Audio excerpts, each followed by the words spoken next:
Hello, and welcome back to another episode of the Prairie Film Companion. Well, this isn't necessarily another episode. I wouldn't call it episode 2. This is something in between. Now, before we get going here, let me explain what this will be. The overall schedule of our podcast will aim to be bi-weekly. And in between that, I'd still love to do stuff. I'd still love to do a conversation, even if only with myself. So for this week, at least, that's what it'll be.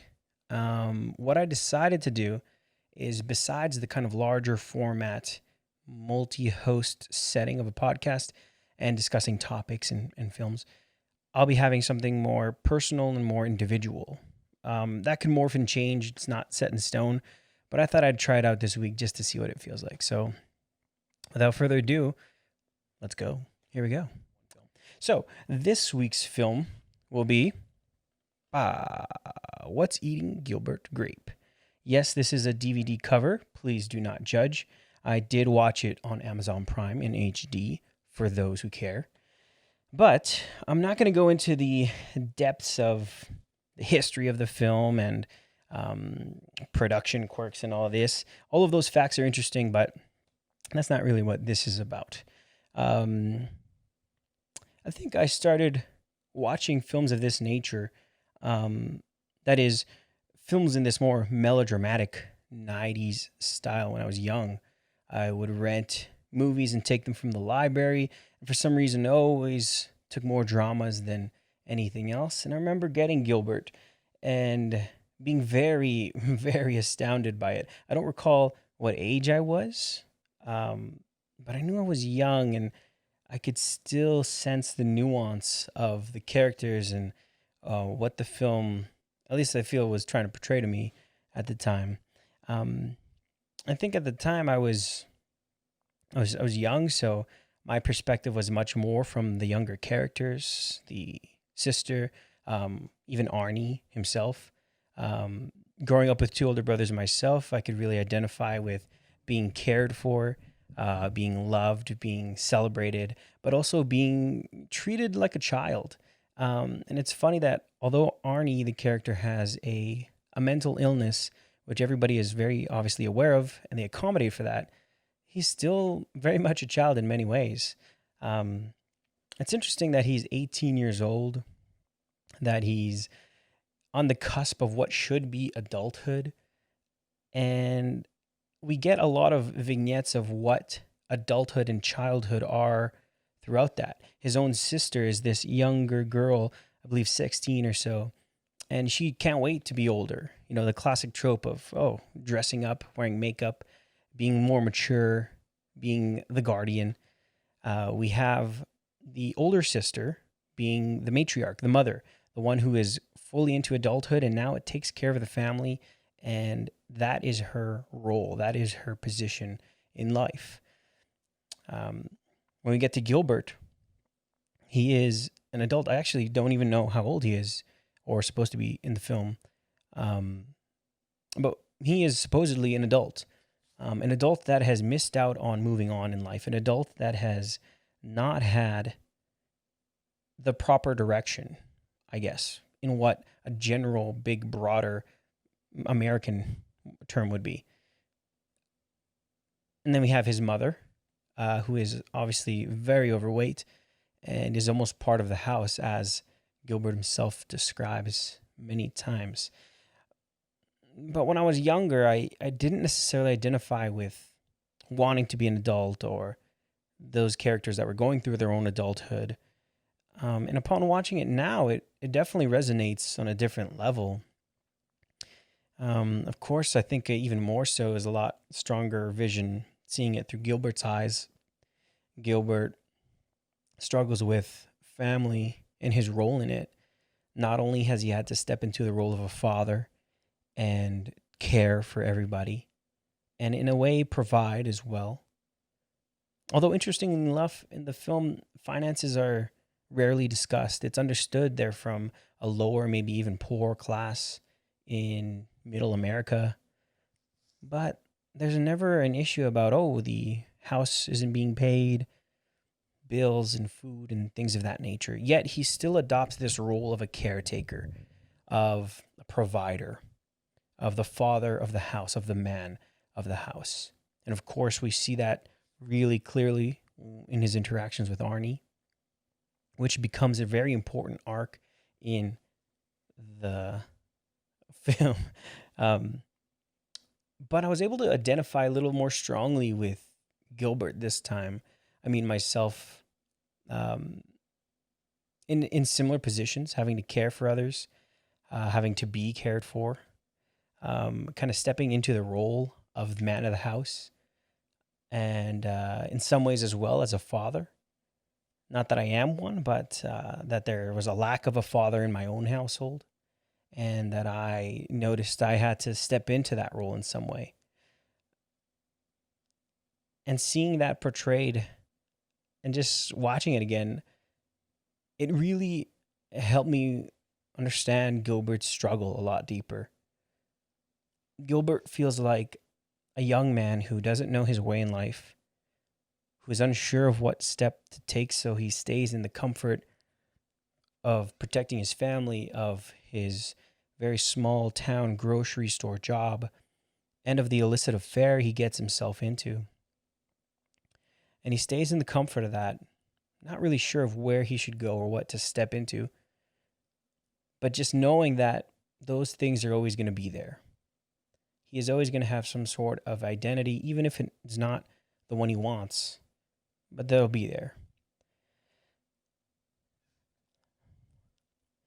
As we see that progress in the film, it's very intriguing how it morphs and forms and what external forces, such as Juliet Lewis's character, and even other bigger corporate forces like Burger Barn and the grocery store that is just off of the interstate, Superfoods or something like that, to see those external influences and how they affect Gilbert's own identity. I wrote a bit here about, while I was watching the film, just a few things stood out to me. And so we open up with this beautiful shot of Gilbert and Arnie waiting. That seems like it's super important. They're just waiting for this traveling caravan of travelers and recreational RVers. But it is a little more symbolic of the passing of life, this flow of life, this constant progression of not only America, but of modernization, of the modern age we live in, that we should all be headed towards somewhere, going somewhere. And the film does a great job of making you empathetic to Gilbert's struggle with that he doesn't have his own destination and path, and he doesn't have a direction for which he will go, and it's eating him, which is a great title to play off of. But the modernization we see is watching the progress of life happen before him. I mean, yeah, it's funny. I'm even wearing this very shirt, In-N-Out Burger.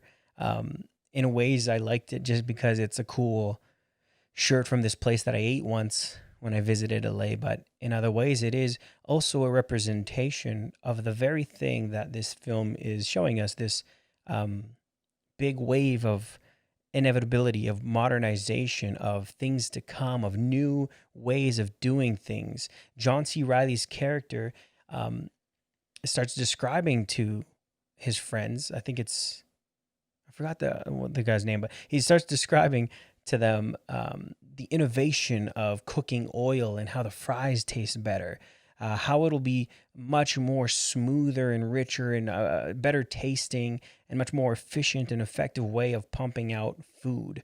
And their small town sensibilities, and maybe in some ways just their cores, doesn't fully resonate with that.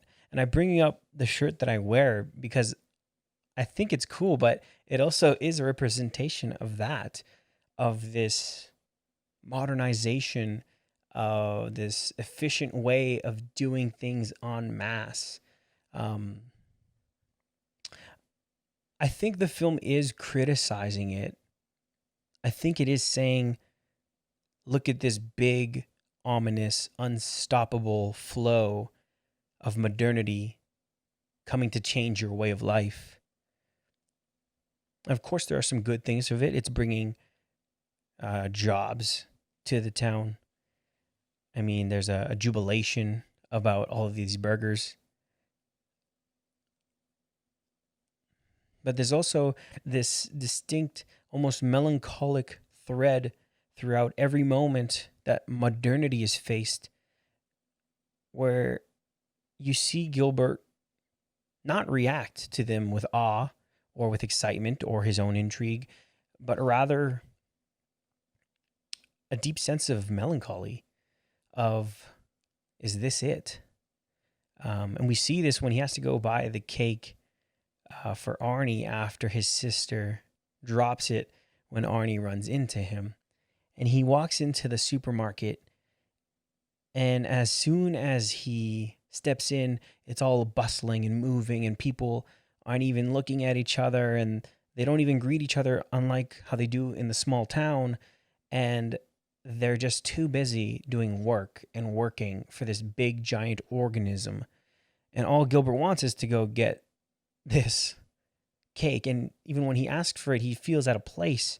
He says his sister made the call, and she basically just, sorry, what I mean to say is this grand sense of this wave of new things doesn't fulfill him.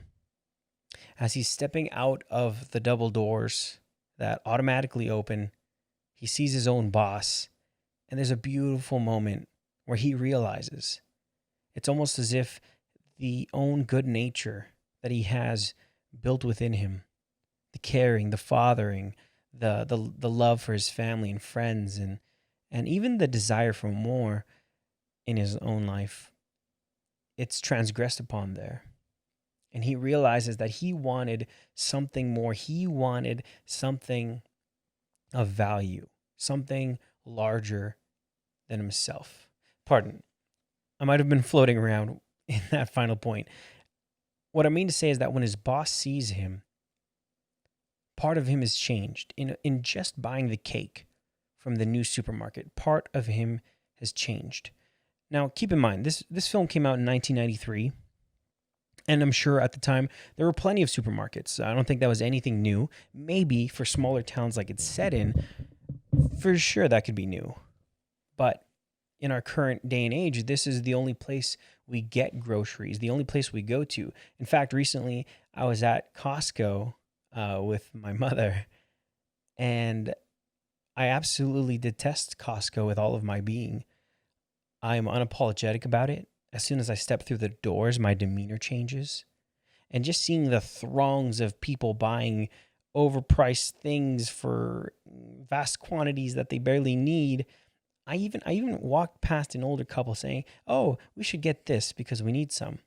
And the husband was like, "No, we don't use as much as that. We don't need to." And the wife was like, "Okay, well," trying to reason, was like, "Let's just make more. Let's just do more. Let's just make more because we need to buy more." Anyway, my own feelings towards Costco were really present here. And the feelings of the film, kind of this bewilderment, in my own case, kind of manifested in rage and hate. They didn't even let us use plastic bags. We brought plastic bags and they didn't let us use it, but that's beyond the point. I was so frustrated. I was so taken aback by that experience. And don't get me wrong, I go to the other supermarkets. Here in Edmonton, Alberta, we have Superstore and many other wonderful places that are great supermarkets that are just regular parts of life. But at the core of it, at the very central to its own existence, is this idea of modernity: bigger, better, buy more. You need more, and we'll sell you more. And that's what I've seen the film very subtly bring in. That this wave of modernity brings that. Oh, your heart and your soul is longing for something more? Well, here's a big supermarket. And who's to tell these people that live in this small town that it's wrong? that's not going to provide jobs and create security and build something new and lasting in their communities. But will it ultimately feed that desire of their heart? I would think that it's a no. And the film itself shows us the opposite side of that in the character of Juliet Lewis. Now, she doesn't have all the answers. She's not this wise sage. She is definitely the one that seems most grounded. Each of the characters feels like they have their own quirks, their own troubles, but you love them nonetheless. But Juliet Lewis feels like this angelic breath of fresh air. She even says herself, I've traveled the world, I've seen things. She seems a little more reasonable, a little more level headed about her own experiences. And she can imbue that into Gilbert, into his family. I mean, and this just is a testament of Juliet's own portrayal. She does it so caringly, so lovingly, so beautifully adept in the nuance. I mean, to care for a character like Arnie and not either trigger him or get frustrated, or it takes a lot of character. It takes a lot of patience and love. And I think that's what she symbolizes. She symbolizes this opposite side, this way of life that is by love. Now, I don't think she knows what she wants with her own life. I think she even says that herself. I mean, she's on a quest with, I believe, her own grandmother, who just recently in life realized, oh, I'm not totally happy with the life I've lived, so I'm going to go travel America.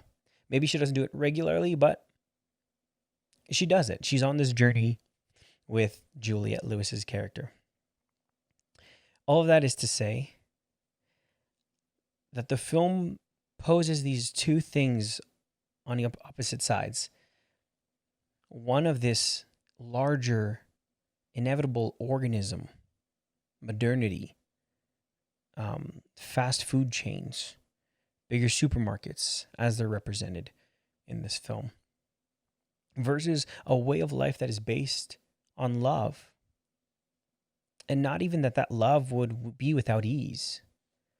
One of the most powerful scenes in this film is when Johnny Depp is so frustrated with Arnie that he forcibly takes him to the bath and hits him several times, letting out his anger, his rage, letting out what has been killing him inside on his poor, helpless brother. And I mean, it was a super striking moment that takes you back and really, makes you sit there and think about the gravity. The film does a wonderful job about letting you feel the gravity of what you felt in that moment. But what's beautiful about it is that you felt this care and this love and this companionship between family members, but you've also felt the static and the hate and the rage and the resentment that comes with the same people that you love. It's a really beautiful portrait about what love means, and not that it's always this flowery, lovey-dovey, soupy representation that it can be, but that it's a lot more nuanced. That there's a lot of pain and struggle and strife in understanding and loving somebody, whether that's your brother or mother or sister or daughter or father. Now, the role of men in this film is very unique. Gilbert's this in-between man who is not fully reached his stride in life, but has left his youthful adventurings and is not sure where to go. Arnie is in a similar position, but with the caveat of having a mental illness. And then when we look at the husband of the wife with which Gilbert is having the affair. Here is a much older man who has a family, a job, kids, everything that is emblematic of what you could think of as the American dream. And he can't hold it all together. He can't satisfy his wife. He can't even have a discussion without it getting into an argument. His kids feel like they don't even like him. They resent him even being there. And he goes so as far as to either take his own life or have it taken from him from his own wife, which is an ambiguous part that the film doesn't address, doesn't directly say. And yes, there's hints of it, of what could have happened. But I love that ambiguity of, we don't know what this man became. We don't know what happened to him. But he was unfulfilled with what he had done in life. I don't think the film points a finger at why. And that's really beautiful. It is an interesting way to look at people. How did your life become this way? How did you get to where you were at? It's no one's fault per se, but through a series of events and choices and, life, upbringing, it got you to that point.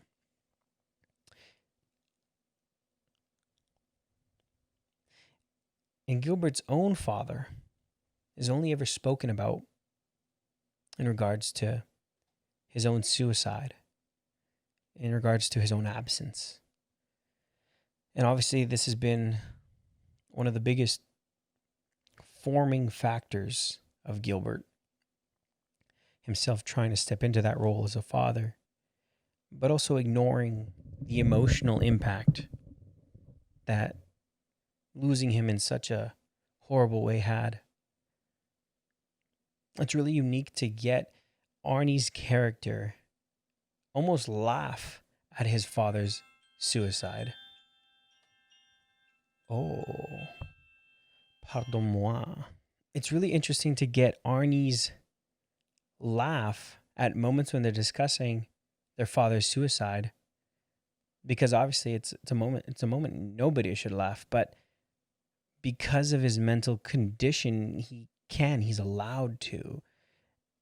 That's almost a bit of a permission, not for us to laugh, but for us to understand that in a bit of a different way. Understand the father's passing.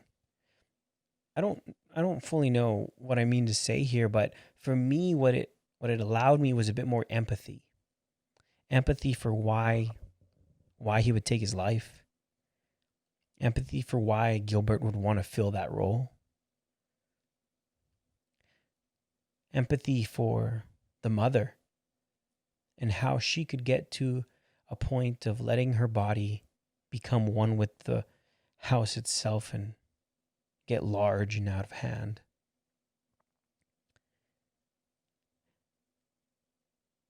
And I love films because they teach us empathy. Whether we really see that or not, or whether it's said in the lines, it's not always that clear and forthright. But I love that this film has an incredible amount of care put into it so that you could see from someone else's perspective and empathize. In fact, upon this viewing, now that I'm older, I started to see from more perspectives than just Gilbert or Arnie's. I was very empathetic of the townspeople, of the hearse driver, who was a little odd and quirky and said some weird things, but wanted to do a good job. Of John C. Reilly, who wanted a good thing in his life and wanted to move forward to something better. I also found myself thinking about the role of the sister, the older sister who would cook and clean and take care of everybody. And I wonder what did she want for her life? What did she have that she set aside? What is her version of what's eating Gilbert Grape? And perhaps that's another film, perhaps that's a different discussion. But the film leaves you these beautiful moments to empathize with everybody, to help understand their own perspectives. I guess I could ramble on about other things that intrigued me from the film and point out specific moments and scenes, but I wanted to end on something that was a different insight that I hadn't gotten before. And that was Arnie's climbing the water tower. On the surface, it seems like a very simple, childish act. He brings him such joy that he just loves doing it over again, even if he gets caught, even if he's getting in trouble for it. But he loves climbing that. And obviously, the scenes are to portray a bit about Gilbert's own responsibility and him balancing the own things in his life with the care that he must take for Arnie.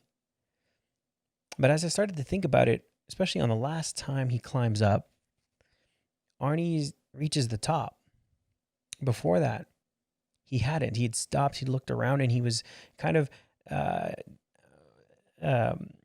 taken back by the amount of people that were gathering, and he loved it. It became a bit of a carnival for him. But on the last time, he made it to the top. And we never see a shot of him at the top looking out, and we never see his reaction. There's probably a variety of reasons why. Maybe logistically speaking, it's just too crazy and tough to get up there to shoot that. But what it does to the film, I feel, is a little more powerful.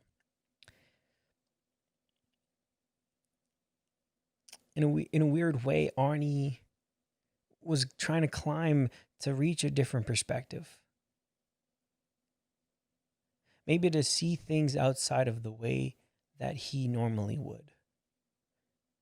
Given his mental illness and given the challenges of his own life and maybe his limited cognitive function to even comprehend and understand of that. But in this beautiful way, this very simple boy just wanted to reach a different viewpoint. Just wanted to see something different. And in many ways, this can be said of Gilbert, of the family members. It just resonates a little different when it's from Arnie's perspective.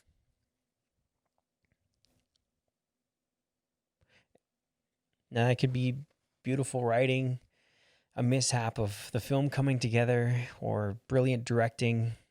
I can't say, but I know that it resonated with me very deeply. And that's why I really appreciated this film. Okay, so yeah, I think I have nothing more to really add here.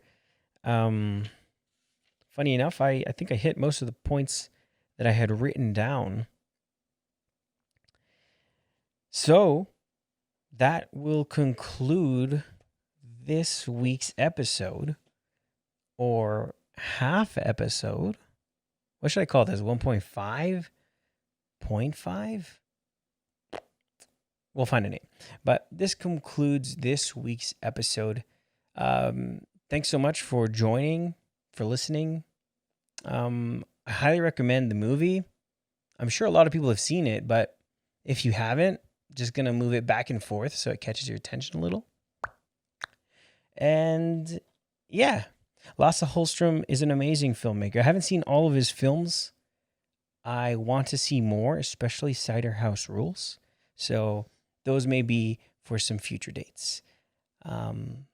Yeah, thanks for spending time, and stay tuned for next week when we're back together with the crew. Bye.